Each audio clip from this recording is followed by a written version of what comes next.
بسم اللہ والصلاۃ والسلام علی رسول اللہ وبعد۔ ایک بھائی پوچھتے ہیں کہ کیا کافروں پر بد دعا کرنا جائز ہے؟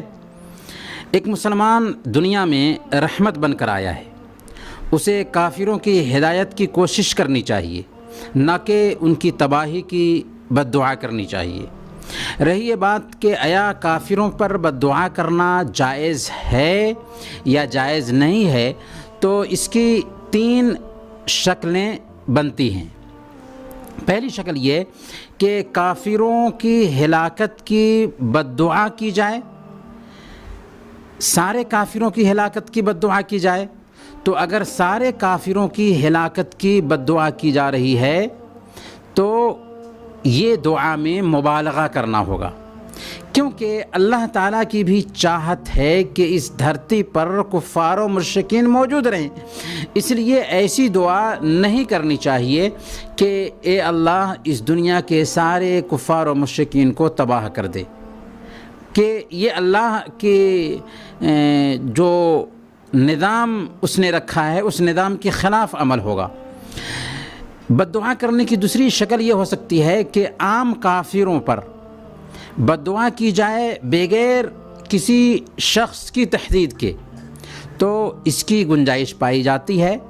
اللہ کے نبی صلی اللہ علیہ وسلم نے بھی قبیلہ مضر پر بد دعا کیا تھا، اللہم اشدد وطأتک علی مضر۔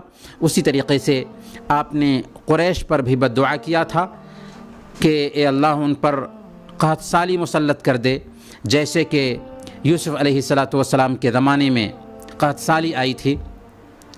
خاص کر ایسے کفار پر بد دعا کرنے کی گنجائش پائی جاتی ہے جو مسلمانوں پر ظلم کرتے ہوں، تو ایسے لوگوں کے حوالے سے بد دعا کی جا سکتی ہے۔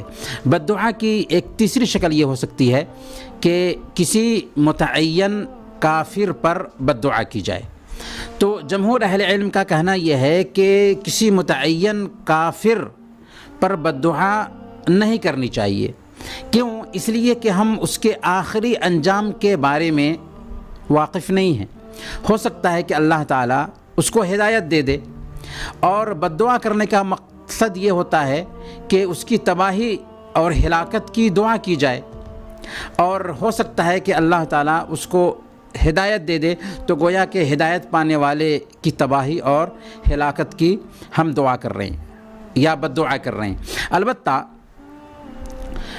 یہ ہو سکتا ہے کہ ایک بندہ یوں کہے کہ اللہ اگر تم نے فلاں کے اندر ہدایت نہ لکھی ہو تو اسے تباہ اور برباد کر دے۔